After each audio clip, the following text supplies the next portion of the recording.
like I said, I've been watching your content for a long time. I think I found out from your videos just like a random YouTube recommendation. Sure. And then that ended up with me like watching a lot of your videos. I remember finding out about like the coaching compendium like a while. Yes. Like I've probably been watching about a month into your content before I found that out. And I found that out because I got your second channel recommended as well. And then I Nice. was like, oh, I'll join the Discord. I can check all of the VODs that I need for the characters that I play. Like back Okay. then, I was playing a lot of Junkerqueen, especially, so I searched that up. Okay. Okay. Yeah, I'm just got interested in it, and Excellent. that ended up with me also being like, oh yeah, it would probably be useful if I myself got coaching because a lot of these VODs are very useful, but at the same time, they're not like catered to my specific like issues. I would say. Yes. Yes, that's it exactly. Exactly. I think that's why I think it's useful for everybody to have it. And I think also as well, I think the information can hit a little bit differently, can connect a little bit better once you actually have like Yeah, the definitely. When you're like conversations. the one being told, Right. because you're the one having a proper conversation, and you don't have to have just someone else answer the questions that Of course. you want answered. Of course. Of course. Okay. So how long have you been playing Overwatch? Yeah, funny story. I've been playing on technically, if you speak like the first day that I played, I've been playing since probably release date. I bought the game like almost day one on console. Mm-hmm.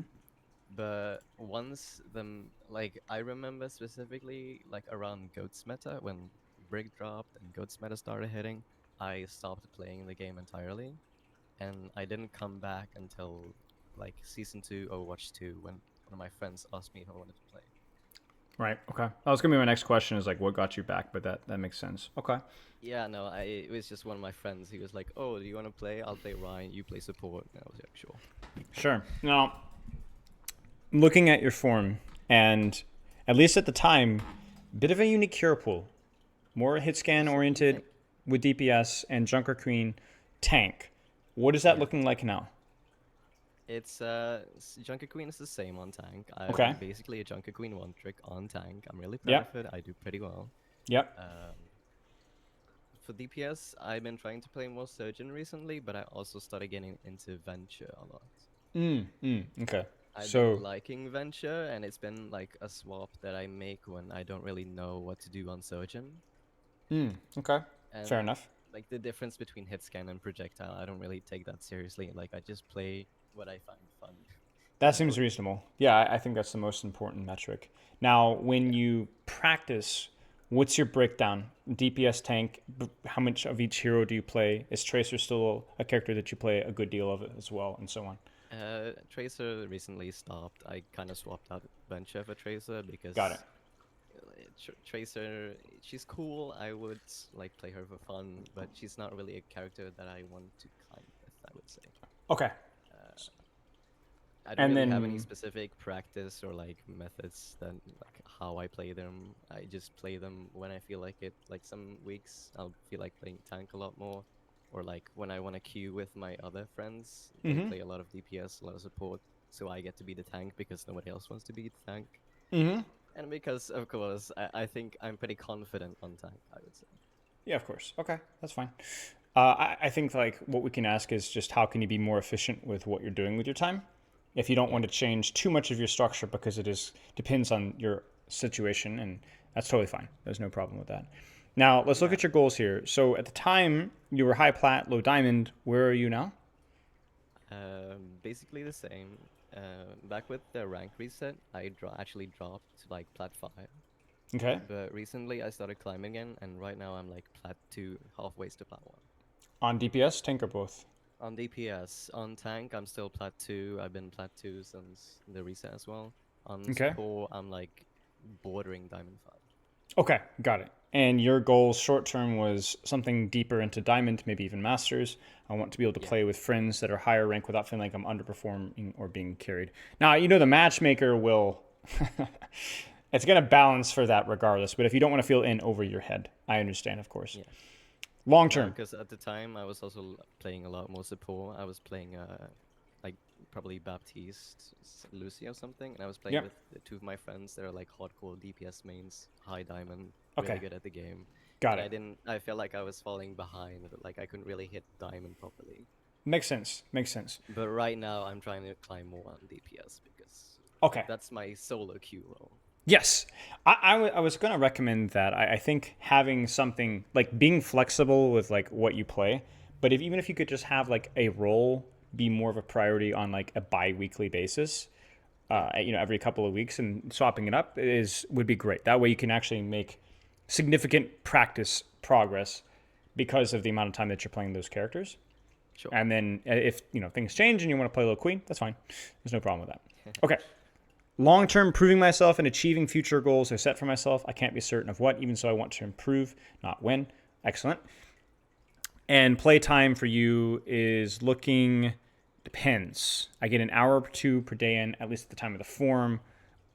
What is that looking like now? It's changed a little bit because right now I'm 17. I go to Mm-hmm. school. Mm-hmm. I also have a summer job that I've had over the summer. Yep. Right now, I'm a dishwasher, by the way, if that's any important. But Mm-hmm. I quit it, or like I quit for the summer recently. So right now I have 10 days until my school starts, and during these 10 days, I'm probably gonna play a lot more. But once Okay. school starts, I'm just gonna have time to play in the evenings. Okay. Okay. So let's stick reasonably to like an hour a day, an hour, Yeah, hour and a half a day. I think for your goals, diamond is possible for sure. Masters might be yeah, pushing it with the amount of time that you're putting in, and I think that's just kind of where we're at reasonably. What do you hope to get out of the session? Figuring out things I can improve on and how to approach or win games that I feel are unwinnable. I also have big performance anxiety issues, and I want to develop my confidence in my approach towards the game to where I can go on a 5-loss streak and do poorly stats wise and not feel like I'm the worst player in the world. That's a big ask. That's a big it ask. is. This is probably gonna be a long-term goal because I've been having performance sessions since like I was a child. It's been something that I've struggled with, like even Yes. in sports. I played Yes. table tennis for a long time, I love and love table tennis. I'm not very good at it, but I love it.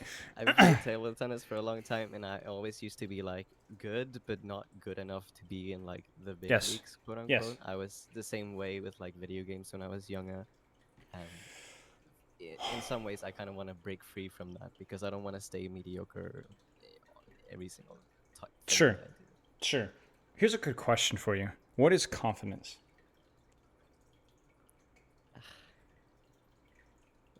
I don't know. I don't know how to answer that. Okay. Think about Like, it this way. I guess being like have like being able to know that you're doing good is what I would say. But How do I you think know those that you're words doing change. good? No, no, no. I think it's an ingredient certainly, right? So like, elaborate on that.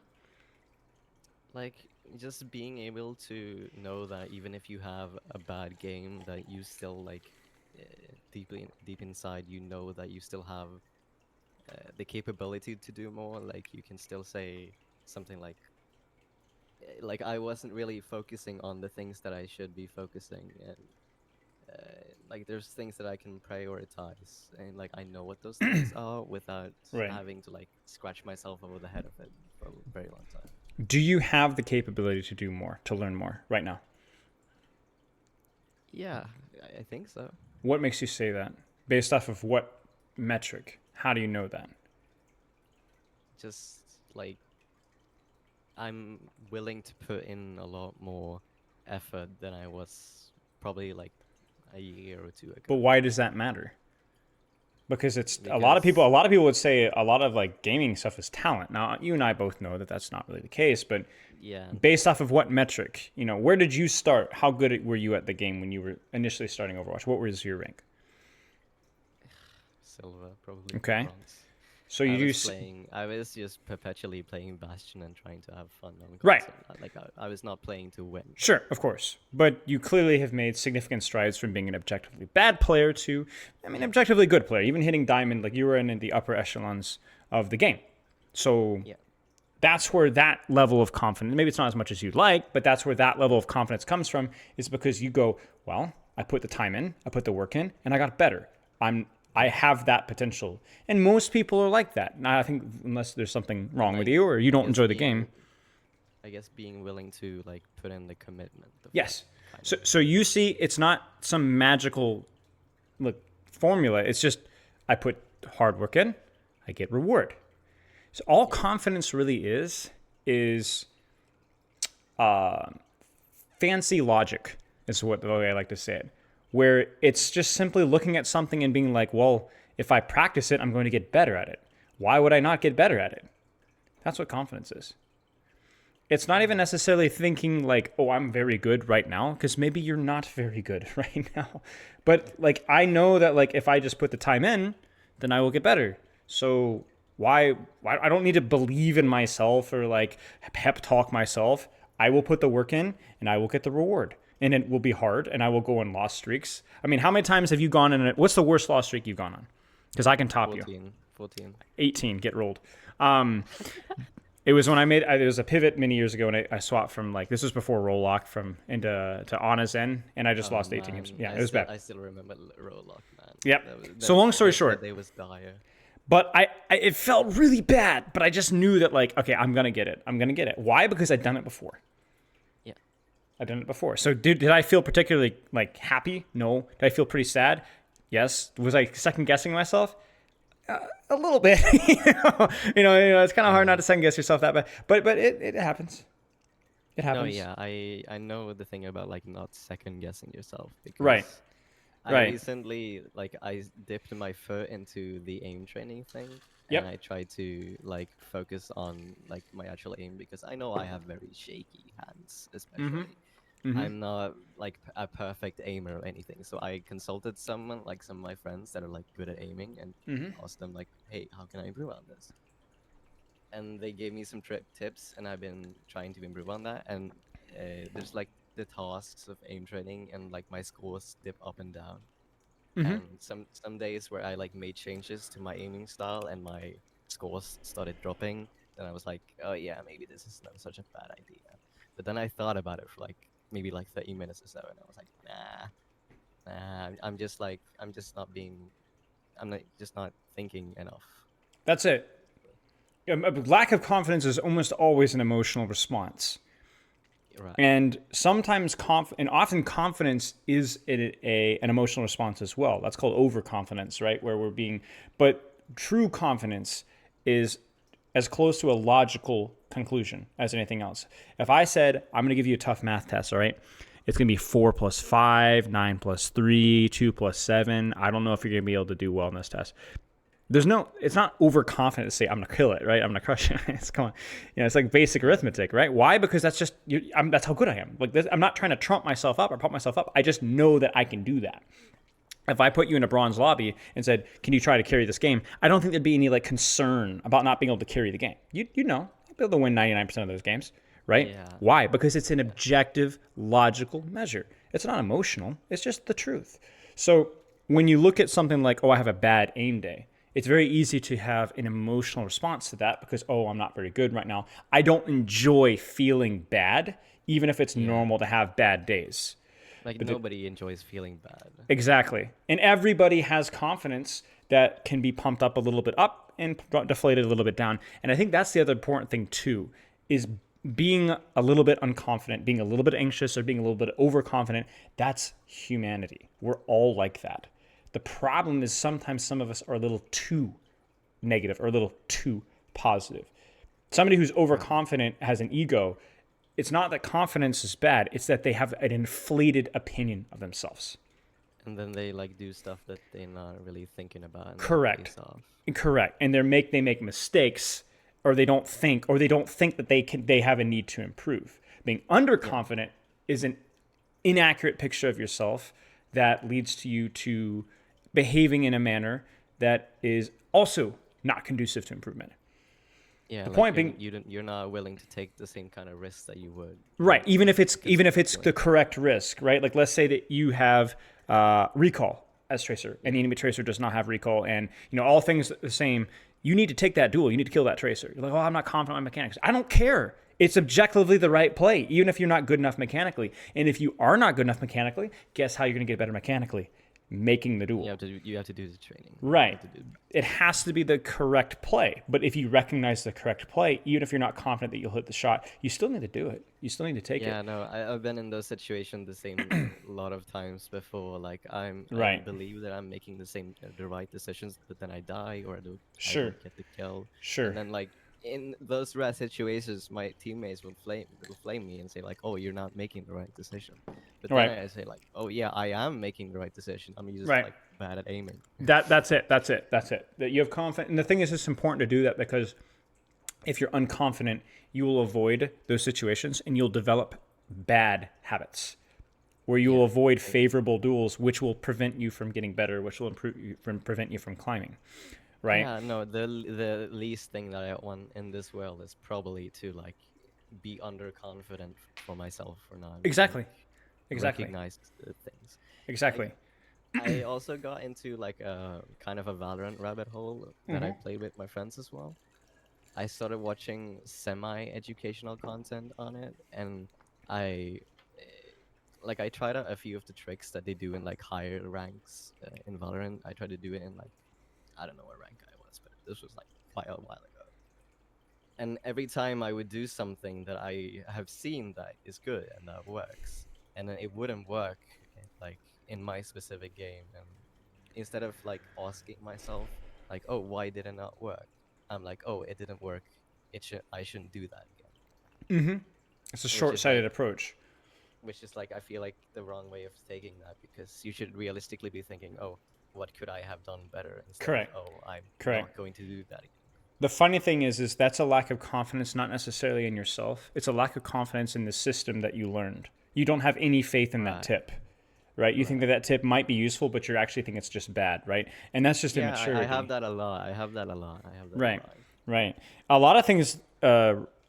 Confidence can allow you to apply yourself to certain things. Like for example, right now, I can tell you likely an hour and a half of dedicated practice, 3 or 4 ranked games, working on a hero pool, swapping it up every couple of weeks, it's fine, with full intention, full goals, whatever. I have confidence that that process can get you and keep you in diamond, assuming Right. we're able to take care of that. I don't have, I don't, obviously you're the variable that's at play here. How consistent will you Yeah. be able to do that? How focused will you be at it? How tilted? How much will you enjoy that? But I don't need to have confidence in you. I just need to have confidence in that system. So my challenge to you is, can you do that, right? And I think that's kind of like Sure. where you have to ask yourself: am I confident that I'm not confident that I'm going to be able to climb the diamond? No, no, no. Am I confident that I'm going to be able to consistently and over a period of time apply myself to that system? Yeah. And if I the answer have is this. yes, then the diamond will take care of itself. You get what I'm saying? Sure.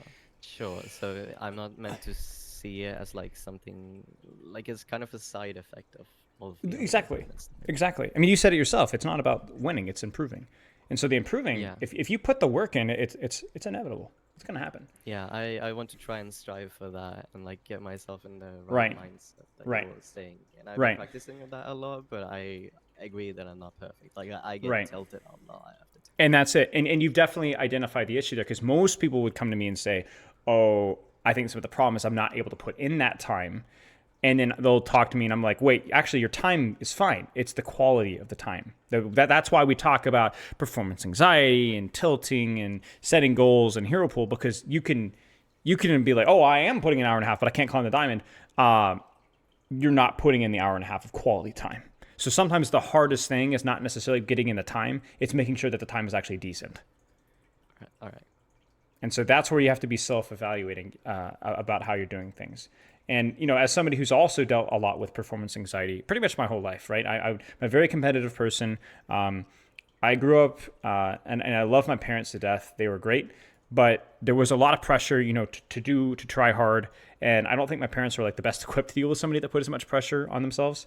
I Yeah. always try hard at whatever I do, and so for me, it's more important to take some of the pressure off than to just have fun. I envy Sure. people sometimes who have fun, and that was the same with Overwatch ranked. I remember I would only play one ranked game a game, and I would hard com, and I would just pray they didn't have a lever, and I was on a laptop, and I'd have to warm up, and I was silver. Yeah.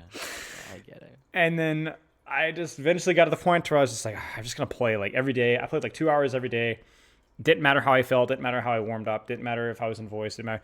And I climbed, because I just got Yeah. over myself and trusted that the system, it's scary because I'm like, oh man, I'm going to lose so many games, or I'm not going to be it doesn't matter. You just apply yourself to Yeah. the system works. So, Yeah, I've definitely got to work on like getting into thinking like that. yes, because the thing that makes it especially unique for Overwatch is, as somebody I'm sure who's, like you said, table tennis, right? There, Yeah. if you lose the match, right, you just requeue.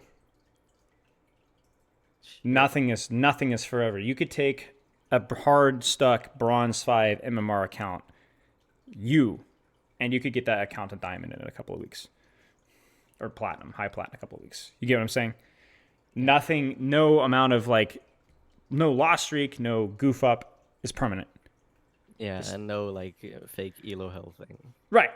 Nothing is permanent. You apply yourself to the system, you'll perform. That's it. Yeah, I've been also like there are some of my friends that I would really like to hear this. I've been trying to tell some of my friends, like I have a really good friend that's also a Tracer player. He's like Yeah. Holdstuck Silver, and I keep telling him like I keep giving him good advice, but then like let's say he follows like some bad advice, it works, and then because he sees the results of that advice, he tries to follow that instead of like going for the Well, objectively correct why? system Why is that approach. kind of stuff so dangerous? Like because It at works, that right? point It it works, right? works, but it won't only works for like a short amount of time, Right. It's like doing and cocaine and then then playing Overwatch. It would work, but the long term consequences, even ironically to your Overwatch rank, would probably be disastrous. sure, yeah, that's a pretty good analogy actually. Like It's I was telling him the other day because he has like unironically he has a 40,000 DPI. I was like, man, you gotta turn that shit down. And he's like, oh, but I turned it up the other week and I climbed like 2 ranks. I'm like, I don't Oh, care. even worse, even worse. So like completely unrelated correlation causation. You get what I'm saying? Where they Yeah, do like some random being change and then they get lucky and then being too results oriented and like exactly, focusing on and not just that, but immediate results orientation.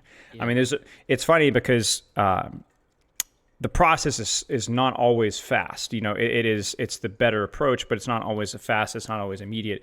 I mean, the, definitely. and so especially when people are young. I mean, this has been pretty well documented. It's really hard to not just take what's immediately available. Like Yeah, life is because short, do it now. I remember being exactly that same way where I would just take the Yes, shortcut and not yes, focus on myself. I did that in yes. table tennis as well, Yep. and I like deeply regret it. I don't want to fall into the same pitfall again. Right, right. And the reason that you deeply regret it is because you have been through that. You've experienced situations similar to that. So you have more confidence in the process and less Yeah, confidence in the immediate results because you've seen the consequences. And the older you get, the wiser you'll get yeah, in that regard. But you can speed up that process. I know a lot of old people that are still stupid, right? Because they've done nothing but chase the short thing their whole life and have never really pursued anything worth pursuing. And so this is why I love Overwatch, because it is a microcosm for so many things in life, and you can develop a lot of maturity about how you handle this that carries over to everything else, right? Think about like having the system, trusting the system, and being confident about whatever I put in, I will get out. Applies to school, applies to your work, applies to any other skill that you're going to apply yourself to. Confidence is simply the logic of this is the amount of time and effort that I put in, so therefore this is what I will get. And that's it. yeah. I never thought of it like that, but that's a pretty cool way to think about it. It simplifies things, and it also takes a lot of the responsibility away from you. You don't need to tell yourself to be more confident. That's right. You don't need to try and control my feelings. You don't Yeah. even necessarily need to be confident for the system to work. You just need to do it. you I know mean, yeah, I can see it. It's just like doing a lot of thinking right now. Yeah, no, that's okay. It's something to think through. I think what confidence does is the reason why confidence helps is it takes, ironically, some of the thinking out of it, right? So let me put it this way. Sure, yeah. If you look at a Tracer duel, you don't have recall, or you do have recall and she doesn't, right? To use that analogy again. A confident player doesn't think about, oh, should I take that duel? Shouldn't take that duel? They're like a robot. She no have recall, I do have recall, she die. right? They just Yeah, they just act. it's like fucking intuition because they've been in that Yes. situation so many times before Right. that they don't even need to like Right. Right. process it. Right. And like I'm not in that stage yet, but eventually I'll probably be in that Right. stage yet where like I basically have a muscle memory to know That's it what to exactly. do. That's it exactly. It's not like I'm confident I will take the duel. It's just quickly making that observation, and you don't even hesitate. You just go. An unconfident player will recognize that, and they'll have to kind of push themselves to take the duel, right?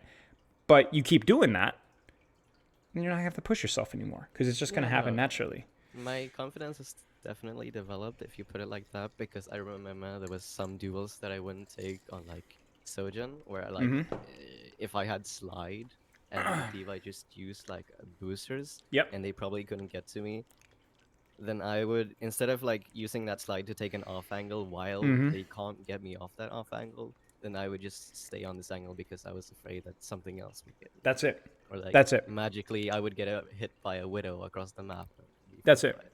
That's it. That's it exactly. And the thing is, as But well, is the over time, I'd be more willing to like take the risks with, especially with Sojourn. Like I can yep, of course. recognize when the other team has downtime, I can use that to make it my uptime. And that's it exactly, right? And the more times that you go through those little hiccups, those little skill or bumps that you have to figure out and develop about, okay, this is objectively the correct way, the more times, so that in the future hiccups, you go, oh, I've been through adversity before. This isn't a problem. I've been through adversity Eventually, before. it'll just become like second nature. Right, right, right. Like, let's put it this way. You pick up a new game tomorrow. You dump Overwatch. Well, I've been the diamond before with Overwatch. I know what I had to do to get from so-and-so to so-and-so with Overwatch. I can do it with this game too. Right? Doesn't mean there won't be adversity. Doesn't mean that there will be moments of anxiety and frustration. But I imagine that process will probably be a little bit smoother than it was before.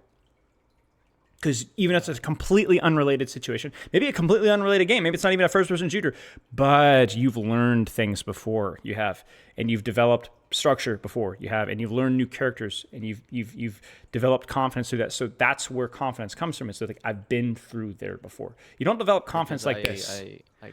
I kind of know the process of learning Yes. that I don't have to repeat Yes. it to myself. Exactly. And you will still have to learn new things, and you'll still have hiccups, but overall the process will be a little bit smoother because you've been here before. You have to do things to develop confidence, and I think that's where the anxiety can be so difficult because it is a self-fulfilling prophecy where you're anxious so you don't do things, and so you don't do things so you're not good at things, and when you're not good at things, you don't have confidence, and that's yeah.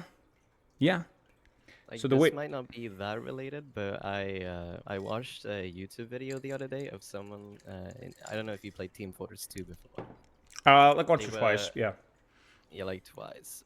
I used to play it a lot before I played Overwatch, and this one YouTuber was like he was trying to get better at the sniper class, Yes. and instead of like he would normally when he played sniper he would never take any risk. He would just stand back in the like in the back line and take a side line and shoot. Mhm. But as he started trying to get better, he noticed that he would take more risks that he normally wouldn't. Like instead of like say taking out his melee when he had like a scout close to him, Yep. he would instead try to snipe them because it was like more funny. Yeah. But that took time to get there, right? Yeah, like in the beginning he would not hit a single shot, but then as he Right. like got more used to the movement, he would get like better at hitting set shot. Yep. Well, confidence is hard. I think even the building of confidence itself is a process, right? Because you don't just Yeah. become more confident. You have to do things over and over and over again. And crucially, you have to kind of mess things up over and over again and then see yourself overcoming those obstacles eventually, slowly over time. Maybe not even fully, right? Like, I've never hit top 100, because I've never put the time in to hit top 100. Yeah. But I'm fairly certain that I could hit top 100 if I ever wanted to, right? And I think you could too if you ever put the time in. And I think like that's kind of like put the time in. if you ever put the time in. And that's the confidence that you want to have. You don't want to have confidence that I am top 100 now. It's that if I put the time in to fill in the blank skill set, I could do it.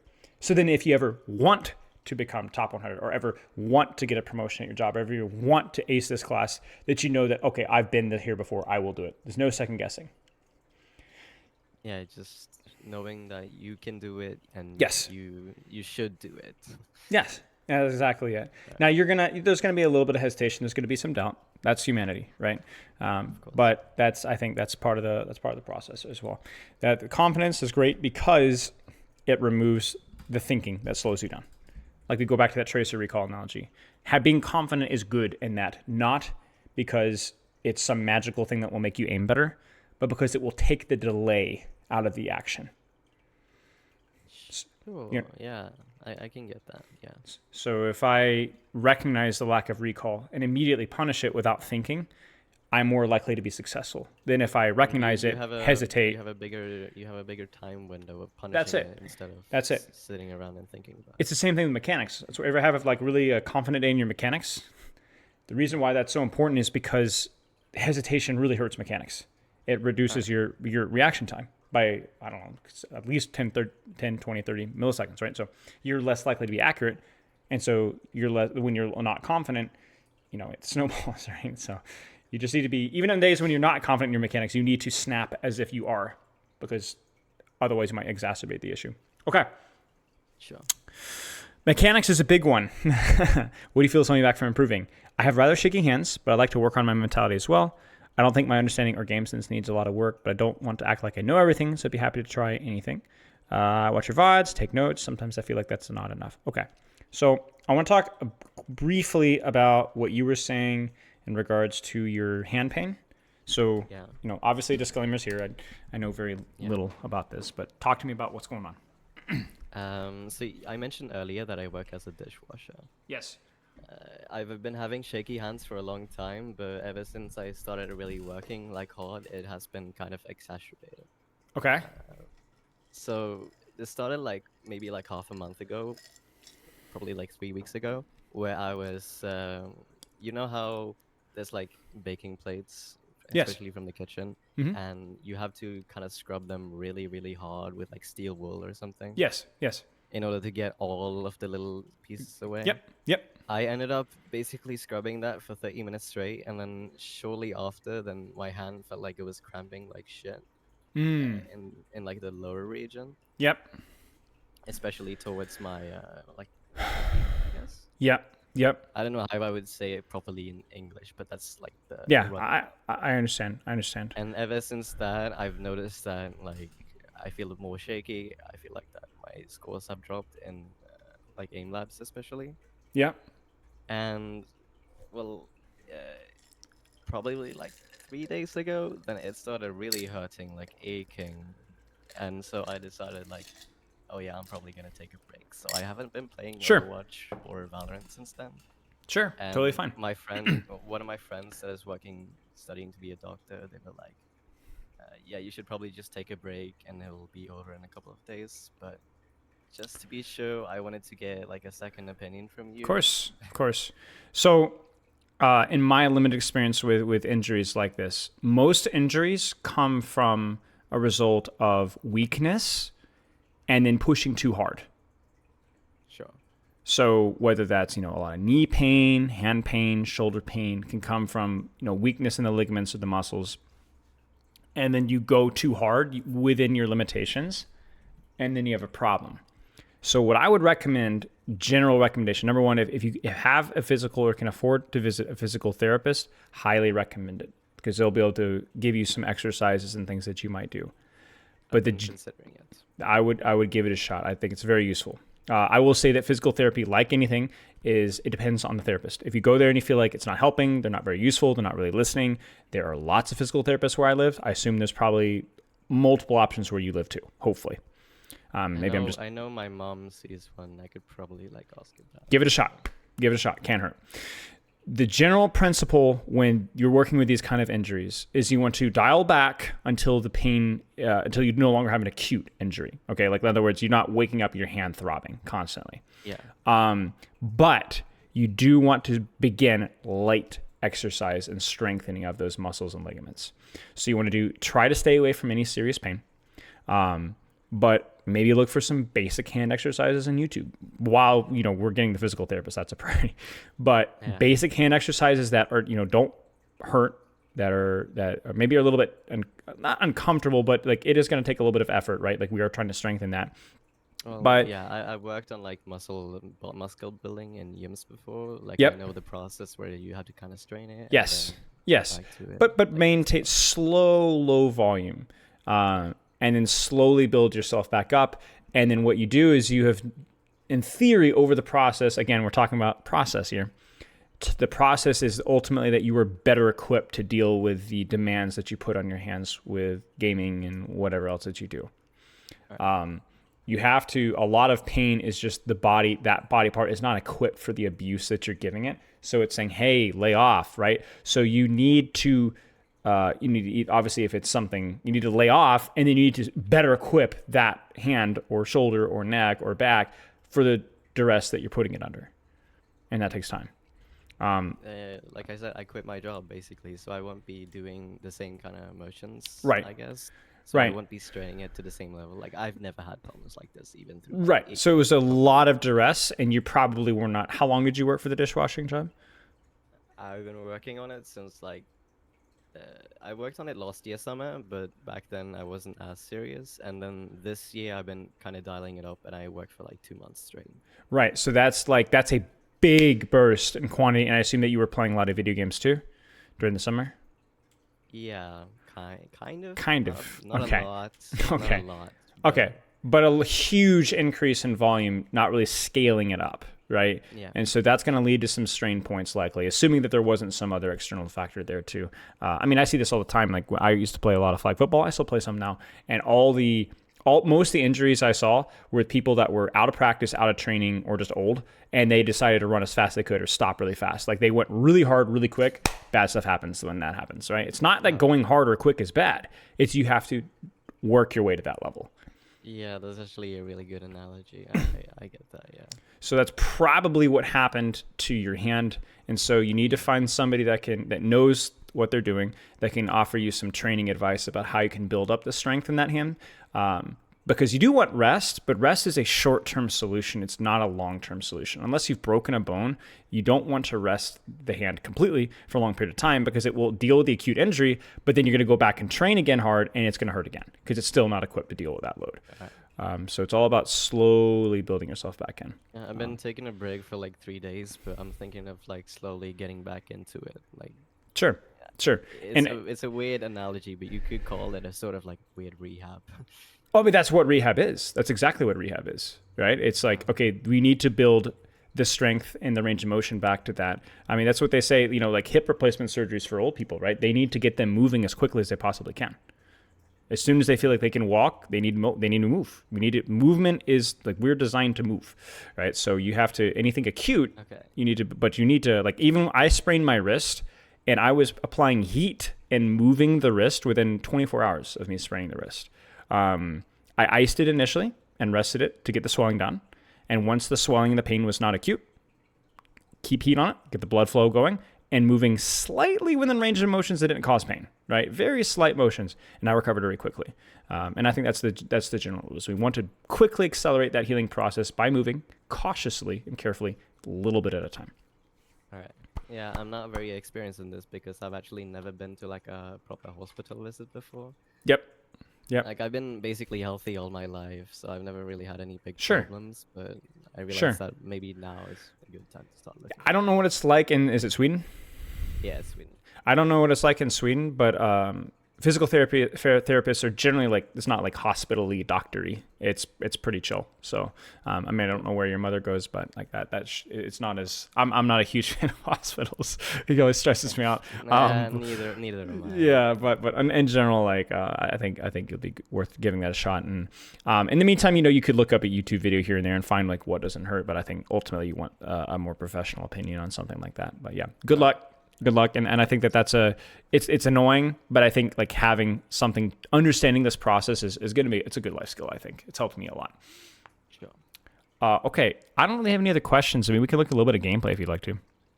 Yeah, sure. I collected a few codes in Sure. beforehand. So I have 2 on Queen and like 4 on Sojourn. It's up to you. We could do like a speed review of each if you like. I'm not sure like which one's a priority for you, but I'm flexible. I can just list them, like the maps, because I feel like I struggle more on certain maps than other ones. Sure. Whatever's fine with me. So this is one Sojourn game that I won, but I didn't feel like I really deserved. Sure. There's a Sojourn game where I lost, where like I feel like I had a lot of trouble, so I swapped instead. It was an icon wall game. Mm-hmm. There was a Sojourn game where I don't know why I lost, and there's a Sojourn game on Havana, which I really struggle with because I was getting one shot all the time. I would lean into whatever game, whether Junkerqueen or Sojourn, where you just didn't know what to do. Because we can do a little bit of teaching. Because you felt like my game understanding is pretty solid, so let's find the gaps, like maybe where the game understanding wasn't quite good enough in those circumstances. Sure. I'll start with this one. It's the Busan game where I didn't know where I lost. So, obviously a lot of things have changed with Sojourn, and I think it's important to assume that there's going to be more changes. I think that is going to be pretty much guaranteed in the next few months. I'm hoping that they reduce the delay between her primary fire and her railgun. I think also the spread is also very much likely to be tightened as well. So there's going to be a little bit more of a Soldier 76, but with some vertical mobility feel. So I think Sojourn's pretty bad right now. I think one of the weakest DPS characters in the game. But I think, if you enjoy playing her, fine. And I do think that she's going to receive additional tweaks moving forward. So I can get behind that. Maybe this is like a weird thing to say, but I know you've been a big fan of like changing the power to the primary fire. And initially, when that change came out, I was not a big fan of it. I mean, she's bad right now, right? Like it's basically they've fixed half the problem, but they've not really half the problem. Just makes the character trash. You have to finish it all the way through, right? Yeah, maybe it's because of that. That's kind of where we're at. I mean, when I started playing her right after the patch, like it's basically textbook what you said, except they didn't fix the spread or like the delay changes. Right. So now she's just bad. I really feel like she was amazing, but. No, she's terrible right now. Like she's, I think, objectively terrible. So it's not just you. I get a lot of situations where I'm like, I hit a good rail, and I'm like, damn, that would have killed last match, man. And the other thing too, as well, is I think a lot of Sojourn players, not a lot, but some Sojourn players would definitely be like, actually, no, I like the rail. Like I like leaning into the rail. For me, I'm just looking at it from more of like a game health perspective, right? Like, no. I understand that. It's just like I'm a big fan of. Like, if I hit my rails, then I know that I'm doing good. So in the meantime, you really do need to be leaning into, I have a slide. I have pretty good damage up close, medium range now with the changes to a primary fire. That I have burst here and there. I think one of the big things that I've changed is I think there are more circumstances when you use your rail more aggressively because the threshold for the quote-unquote one-shot is so much lower that sometimes it's not even worth waiting that long to use your rail. Sometimes just good general pressure is okay. Yeah, not holding it as much. Now, this is something. You don't benefit from doing this. He does. Because you have the more flexible range, right? And this guy has a shotgun with, metal shotgun, shuriken shotgun, right? And so you've just made this easier for him to contest you.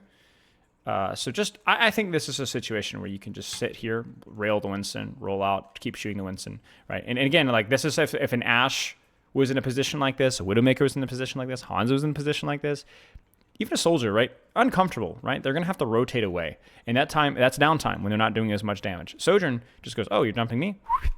Still doing full damage, right? Just something to consider. Yeah. You can be under dive pressure or close range pressure from enemies and not really be under too much risk simply because you can continue to apply pressure. I mean, this fight's clearly lost, but yeah. Does that make sense? Yeah. So look to try and take an angle where people will look to pressure you and then slide away. You don't necessarily need to close the distance with the dive character. You can kind of bait the pressure. Yeah, you're baiting it here. Like even here, right? Like this is where it's like this feels too close. But what is going to happen if Winston dives you? What happens if Genji dashes you? Nothing, I right? probably Nothing. like slide onto You the just right slide side. away, right? You just slide away. It's a cooldown for a cooldown, and slide is generally a much, much, much easier cooldown to blow than a bubble or a jump or a dash, right? And I think even here, right? Like this is fine. The only thing I would say here is just, yeah, there it is, disruptor shots here. Because like again, like what hits can get to this, right? It's absurd. Now I'd be very careful about how close you got. Nice shot. But I think this is like more of a question of like, could you just have done this from here, where there's not quite as much of an all-in? Because I don't think your slide's going to save you now. And even here, probably consider sliding out. I don't care if it's a mercy. Look at the HP that you're at post skill. Yeah. Right? This is where you slide out. I've done my job. Slide to the corner. If the mercy wants to res, I can kill the res as well. You get what I'm saying? Sure. Yeah, It's all about... I feel like I actually have a big issue with like commitment. Right. The thing is you don't have the resources to commit further. You're in the open, no disruptor shot, no rail, half HP. You've done your job. You took the aggressive angle. You got value. They're now putting attention on you. Slide out, rinse and repeat. Bait attention, slide out, rinse and repeat. One thing that I actually consider, because I'm low, like if I'm that low, I feel like I would die even if I slide. So I would slide to the right side and like bait, like cross. Yeah, that's fine, right? So you're like, I'm gonna waste even more of your time, right? But you have the right idea, right? Like okay, if I'm gonna die, I'm gonna drag this process out so that the enemy team uses more and more resources for longer and longer times. Yes, absolutely. That would be fine as well. Yep. Okay, let's see. I mean, this is kind of what we're talking about, right? Yeah. You are down one, so you got to be careful. But like, that's bubble, that's deflect, that's jump. I mean, that's just. I remember this specific situation that the Bastion was complaining that I was shooting the the Genji deflect.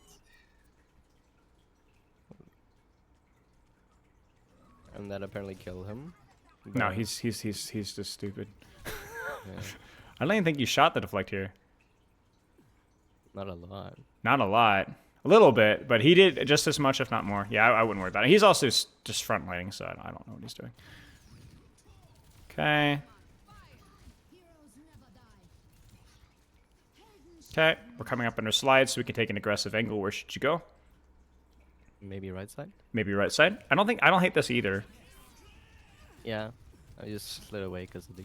Yep. Because of the blade, yep. Okay, no problem. And then I got... Yeah, so this is okay, so this is maybe where like we can talk a little bit about like stuff happens. First fight, messy. You know, you rotated in towards a Genji unnecessarily. Obviously the fight after that gets a little bit messy as well. Maybe needed to do a better job playing the corner, disengaging for a longer period of time. Then you accidentally, your Bastion feeds. And this fight, like, these are details that we can take a look at and set as goals for you to practice. But also, I don't think that you've played particularly poorly here. That's just how it goes.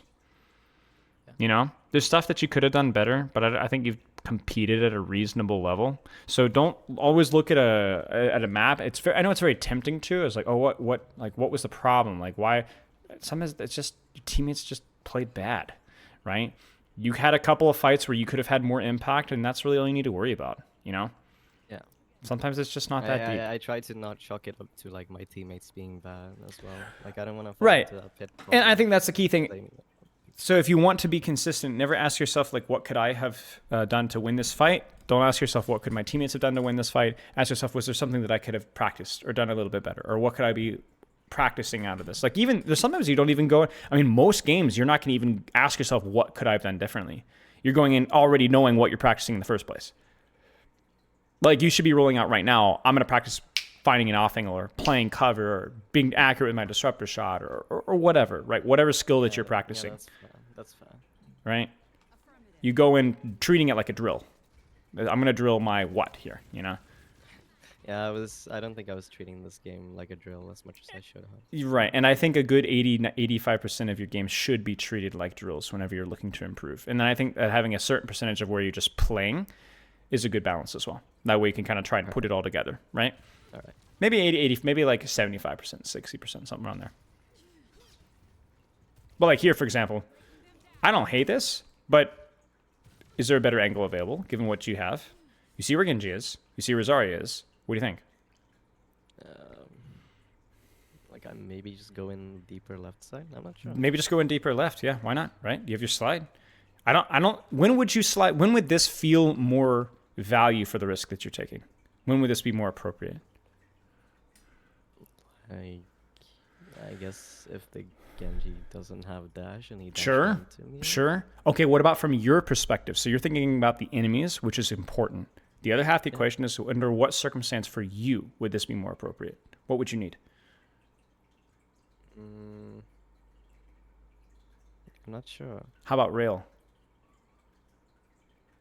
I mean, yeah, sure. It's more rail, like rail charge, I guess. Yeah, more rail charge. Then this is the risk is still there, but the reward is higher, right? Yeah. So All right.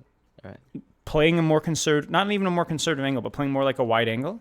If they push you out, you slide out. If they don't push you out, you build your rail, you take a more aggressive angle with your slide, you pop them in the head. Yeah, like maybe I could just farm the rail of this area for a little bit. Yeah, sure. Take an angle. Because again, like what hit scan could just comfortably rotate against the Zarya while shooting, right? Yeah.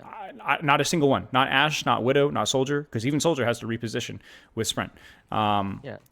So something to consider. Again, Even then, I have like a advantage if I have rail. I started actually thinking like less about rail advantage recently because rail isn't as strong as anymore. Mhm. Like I just feel like I can build it off the person that I'm shooting. But yeah. I think that's reasonable. that was my bad. So even here, right? Like you have a mobility advantage. Is this where you're going to be cashing in your slide advantage? I mean, I could, but I'm probably gonna be shut down by the Ashe. I think so too. But would an Ashe have the opportunity to even consider? I mean, do you see how your Ashe is freaking out here? She should be. This is scary for an Ashe. Not scary for you. Heck, even here is not as scary. You need to be careful, but it's not as scary. You need to be utilizing the mobility that you have. And even then, I had no idea the Genji was there, so I could at least have checked it out. Right. And see, this is where you're using your mobility offensively. I actually don't hate this because, again, like what hit scan could do this. At least you're playing to your strengths. I just don't like when and how you're playing to your strengths. Would prefer more of an angle approach. I'm just trying to make something happen, like full slam. And I understand that. I don't I understand feel like that. anything is happening, you know. I understand that. But if this was the play, how would you go about doing this in a more effective manner? What would you need? When would you do it? Farm rail a little bit. Farm rail, right? Even 60, 70 rail here, because then you get a couple bullets, point blank, rail immediately, right? Then disruptor shot, you clear the space. I don't actually hate this. You are using your mobility here, which is better than you AFK poking here. Yeah, I really don't. I hate AFK poking. It's like Totally fine. least I respect it. Yeah. I respect it. I'll go further. If you had taken this angle here, maybe pressure the Genji out, maybe there's a way for you to take this exact same engage from here. Or you could even be safer with it. You could slide out this way. Yeah, or I could like slide. You could do the exact same play. Like, I could squish the Genji and. You could. Something to consider. I don't hate this. I would rather this than UFK in the choke. I'm not gonna lie. I really would, right? Because look at the kill feed, right? Look what you did. Yeah, you pulled resources. Too cool. You did more damage than you took. That's the key thing, right? You forced more resources than you took. But it's always a question of like, what could I have done differently or what could I have done better?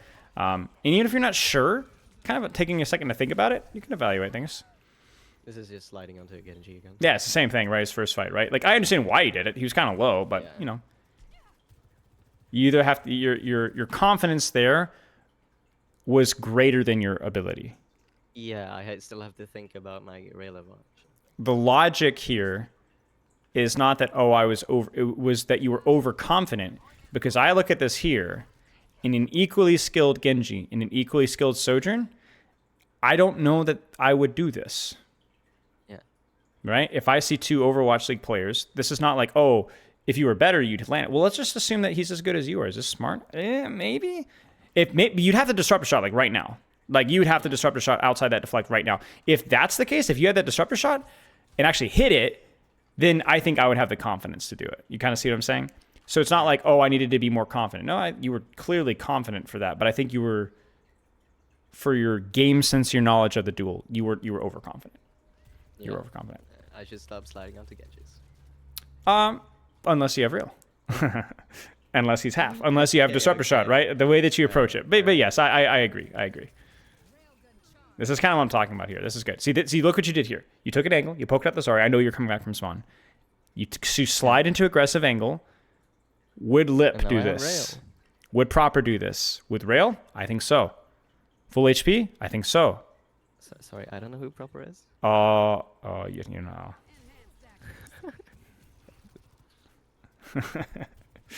I will never make a professional Overwatch reference again. Nah.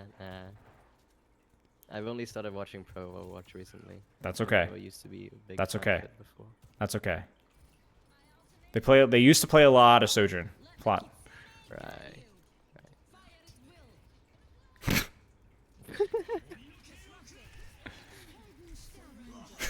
Poor guy. Oh dear. I think that was a misclick. I meant to slide onto the right. I'm gonna assume it was a misclick. So in which case we move on. I normally do not slide into 5 people. I'm glad to hear that. That's very encouraging. Okay, use your mobility, right? Now I know what you're gonna use your mobility for, and I don't like it. Why? Because it's a Genji, and I'm probably gonna be shot down by the Ash. But he's just used his deflect. I think. Yes. Yeah, he has. But what's your rail charge at? I have a low rail charge, and we're down a man. So this is tough. This is a 50-50. I'll give you a 50-50 here, okay? Because he's used his deflect and you have your disruptor shot.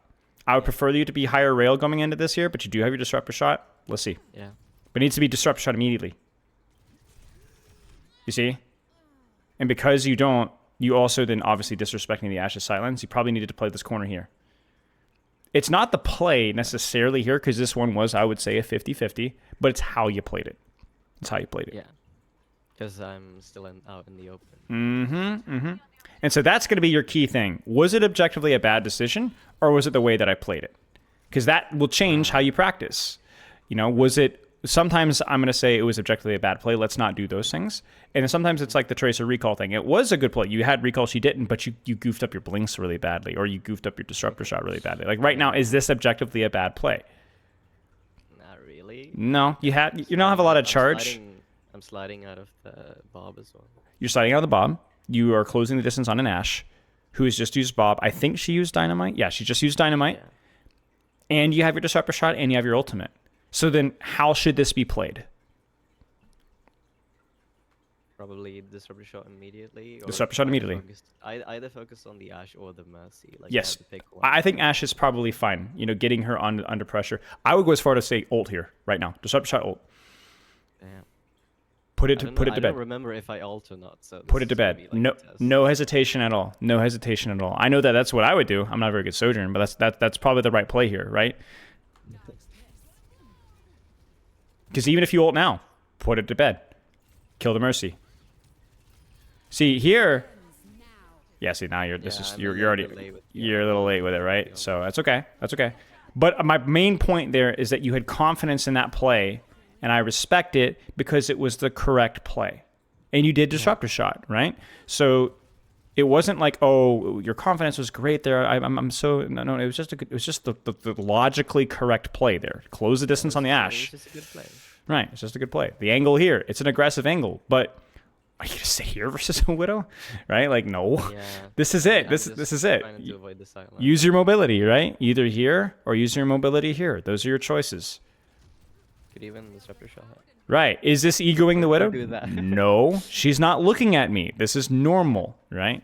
So this is kind of where we're tying in that confidence, She right? thinks the entire team is over there. Right. Slide away from the Winston. Beautiful work. Probably should have slid towards your supports, but yeah, I mean, this is yeah. So this is just where you slid to. I don't know why he stopped looking at you, but we'll take that. But yeah, this is fine. Again, you see how you're using your mobility here. It just comes down to a question of where you're sliding to. Like this. Yeah, This is silly, right? This is silly. But it does pay off. It does pay off. Because you did close the distance, right? I don't have a problem with closing the distance, just how you close the distance, right? Okay. Very simple. Very simple. It's not like, oh, are you confident or not confident? It's like looking at the situation. Is this a smart play? Okay, then How should I execute on that play? Yeah. And what we're noticing sometimes is that you're taking these aggressive angles, regardless of your rail charge. Sometimes you're not disruptor shotting immediately on those aggressive angles. And in your setup phase, sometimes you tend to go down main instead of approaching it from a non-linear approach. Right? Swinging a little bit wide. You baiting yourself a little bit. Essentially, like making it so that I have to use slide to get to an angle instead of setting up on the angle. And that's it. And the reason why that's so good is because then you will force attention dives like the Winston there at the end to jump on top of you, and then you just slide away. Just slide away, right? What are they gonna do? Get another jump? Right, exactly. And that's the thing is a lot of the pro level. A lot of the times, Winstons have to use Primal Rage just to finish off a Sojourn, to chase a Sojourn, and that's assuming that they don't have any support cooldowns, right? So, yeah, okay. Yeah. All right. Would you be down if we swap to a Junkerqueen game? Let's do it. Let's do it. Is this good? Okay. Because I think I got essentially what I needed from the Sojourn game. Works for me. I want you to take notes on these things afterwards. We may not have time today, but I would like you to write down either on the computer or paper or whatever, one or two things that you can actively practice. Okay, great. Perfect. Since the start of the vote. Excellent. Then we're good to go. Confidence parts. Good. But then when you practice one thing, just drill that one thing. Okay. Yeah, because I'm not supposed to focus on too many things. That's right. Because it's hard to. No, nobody can multitask. I like the skin. I think this. Recently from the Mythic shop. Oh, really? Okay. So there's one big mistake here.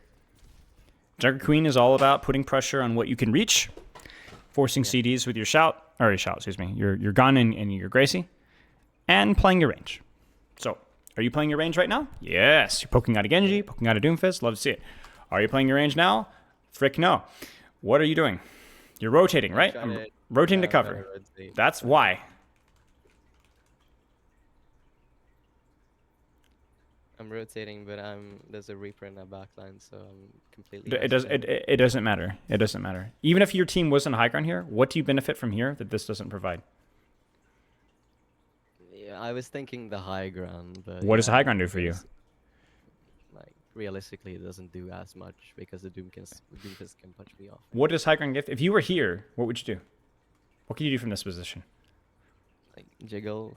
You get sniped in the head, a lot. Yeah, that's fair. You know what I'm saying? Like the whole point here is you need the proximity in the cover. That's what you need. That's what Junkerqueen needs, right? So why go to high ground? Is more important. Yes. The high ground. Proximity and cover is all you need.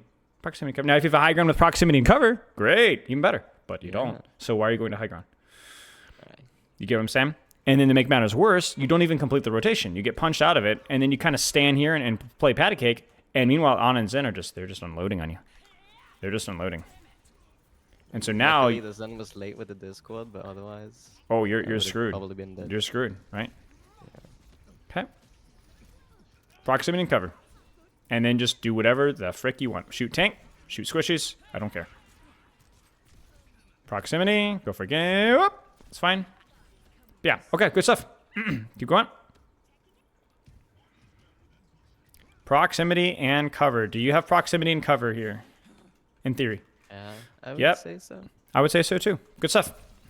And then here, you knife Doomfist because he's there. And you're just playing patty cake. And then you see an opportunity and you push. Yeah. You need to be cautious here because this is high risk, high reward. Well, it's high risk, high reward because where is your team? A little bit farther away and probably still on the high ground. Unable to do anything is the key thing, right? If it was fighting here, you're good. Fighting in here, nobody can follow up. Now, if the Doomfist and Reaper had gone and dove onto your team, then you can go for backline. Because what is your team doing while you're killing their backline? They're trying to kill the people that are trying to kill them. So you're something to shoot. But the problem here is that, what am I supposed to do? Right. So I don't hate this because you saw an opportunity and you just went for it. But it is going to be extremely risky. And frankly, here, immediately. If it doesn't work out, back out. Yeah, it's okay. There was a reason for you to push, and that's what I respect. But ultimately, you didn't quite get enough out of the trade, and it did cost your shout, so then you die. Okay. Yeah. Let's keep going. Proximity and cover. I wouldn't even bother knifing Moira here. I mean, you can if you'd like to, but... I still hit it. Oh, I'm sure you do, right? Because she's not paying attention. But again, it's like, is there going to be any follow-up to that? Maybe, maybe not. Yeah. She really didn't even have to fade. Opportunity, we push.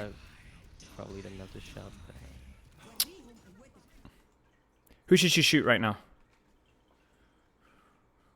Well, the Doomfist is nano, so I probably just try to knife. Doesn't matter. Off the high ground. Doesn't matter. Can you kill the Ana? Can you kill the Ana? Can you see the Ana? Not right now. If she peeks, maybe. Maybe. I'm just like, I just realized that I'm probably dead because most of my team's dead, and there's a Doomfist nano in front of me. It's a one. It's a 1-for-1 right now. It's a 1-for-1. Yeah. Proximity and cover. Find cover. Yeah. Deal with what you can. Now, if you would had both Right. Ana and Doomfist in equally distance, then you go for the Ana. But you don't. So right now, I think you can keep yourself alive. I think you can. I think if you Carnage there a little sooner, maybe you're a little bit tighter to cover, I think you can live long enough for this maybe to work. Would you win this? I don't know. I don't think so. But something to consider. Yeah. Proximity and cover. Just living and being a pain in the ass. Yep. This is all you can reach, so you go for Doomfist. Now you have a very important decision to make here. Because nobody is accessible. So then where's the proximity? Where's the cover? Be creative. Think carefully. Either I have to like play around the car, or I have to go up top right. Not going to work. No. Too far. No way to close the distance safely, right? I mean, it might work because you're up one, but it's got to feel bad. Give me another solution. Yeah. Proximity it and cover. might not work. Like, especially if I get slept. If I'm slept up there, what the fuck am I gonna do? Yep. Proximity and cover. Where do you go? I don't know. Maybe just close to the wall, like to where the bot is. That's it. Yeah. It's not great, but it's what you got. That was gonna be my second option. That's it. That's it. That's it. Gets you close enough. You can force CDs. If you get naded, you get slept. You might be able to live because you can LOS a lot of people. Yeah, it's okay. But you see, in these indecisive moments, like that's fine. That was a really good Carnage. But like, what if you don't hit that? Right? What if you don't hit that? You need to have a plan that doesn't just assume that the enemy team is going to make a mistake.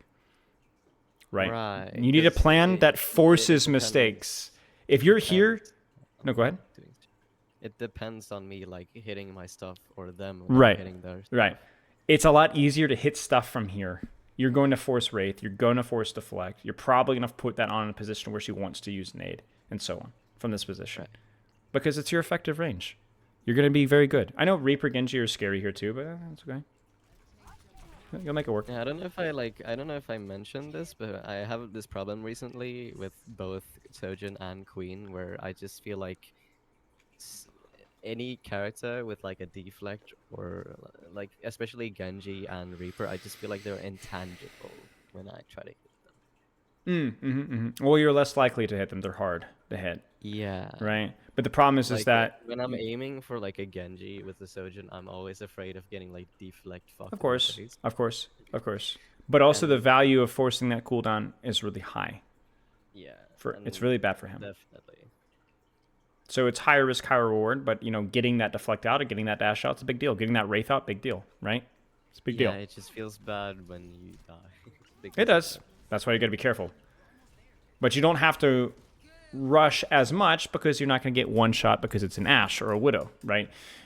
Those characters are easy to shoot, but they're easy to shoot you too.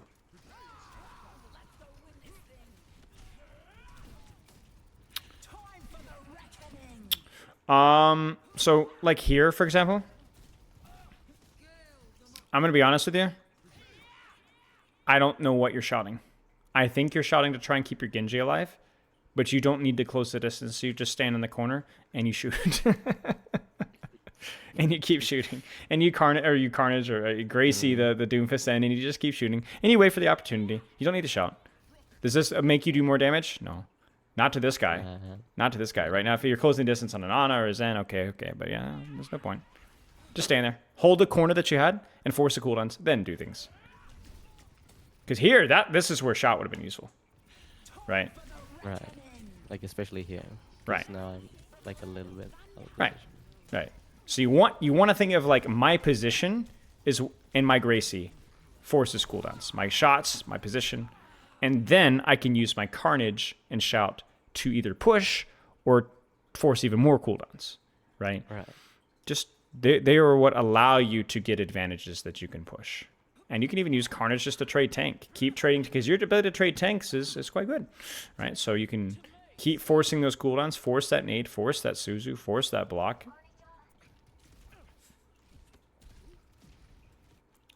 Where's your proximity and cover? What do you think about where you're at right now?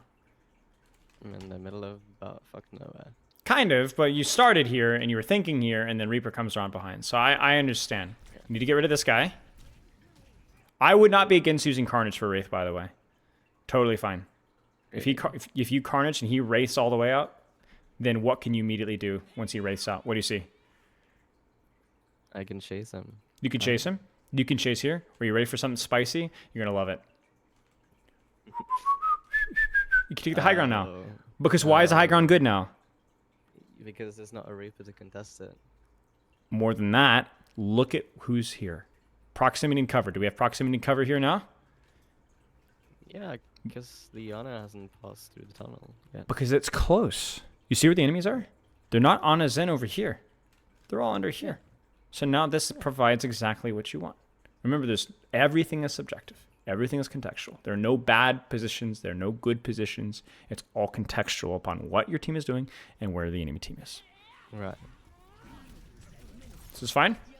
See, that's where you needed Shout, right? You needed Shout. Yeah. You try to not use it to trade the cooldowns. Didn't think you needed to. And then you could pursue to execute. That's exactly what you're supposed to do. Same thing here. Chop, chase, kill, death, murder, slaughter. All right, let's watch one more fight. Stay in the corner, force the CDs. Who's the most available target right now? Obviously. Oh, the Doom. The Doomfist. Now, the one thing you need to be aware of is where your team is in relation to it, so definitely don't push in here now. But yeah, just shoot the Doom. Because he could sit. Because the thing is like, oh, he punched me. I don't give a crap. You're better in the trading than he is. That's why he has mobility, because he needs to be looking for situations where he can get around you, right? But if he's just going to face tank you here, that's fine with me. Shoot the Reaper. Shoot the Reaper. Careful your face tanking is better than him going to backline. That's it. That's it. Now, the mistake here is very subtle. Let's see if you can catch it. I don't mind you backing up to the next corner, but you see the mistake here. Or maybe what you don't see. On the Doom. I don't think that's a problem. Is the Reaper close enough? Yes. It's fine.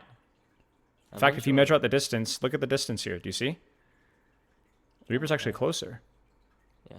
What's the mistake? Do you see it? Remember, what do you need? Two things. Maybe I shouldn't have gone out into the open. Proximity and cover. So look at what happens when you go out of cover. Yeah. Just like first fight. Just like first fight. Right? Where should you have been instead? Right. Probably stick on the left side. Right here. Yeah. You're cooking. Then, bam, bam, bam, bam, bam, bam, bam, bam, bam. I can probably hit like a knife on the backline or on That's it. That's it. That's it. That's it. You needed proximity and cover. That's it. Yeah. Does that make sense? Yeah. Okay. Do you have any questions? I don't think so, no. It was pretty fun, if I'm going to be honest. Good. I had fun too. It was good. We talked about a lot of stuff. Obviously, if any questions come up, just let me know. Just DM me directly, all right? I will...